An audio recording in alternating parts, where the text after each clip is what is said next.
जे Maharashtra high court गोटे bench Kolhapur रे खुलवा लगी जाऊचे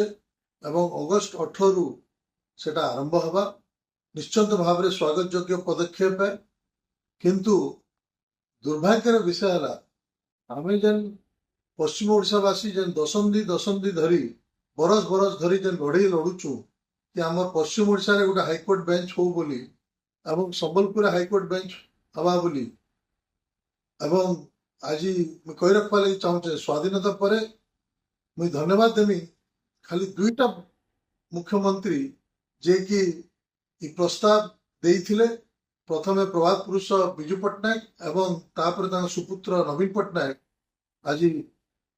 पश्चिम ओडिशा हाईकोर्ट बेंच एवं संबलपुर हाईकोर्ट बेंच हवा बोली प्रस्ताव देइथिले किंतु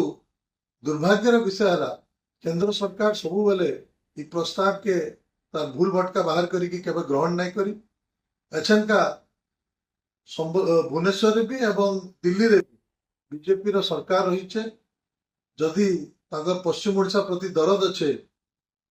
आमर पश्चिम ओडिशा वासी के प्रति दरद अच्छे ताले जनता महाराष्ट्र रे जेने बीजेपी सरकार अच्छे हाईकोर्ट बेंच कले सेंता आमर संबलपुर रे हाईकोर्ट बेंच करून् नाले आमे सबु प्रकार लड़ाई लड़मु आगामी दिन रे आमर अंचलवासी को न्याय देवा लगी।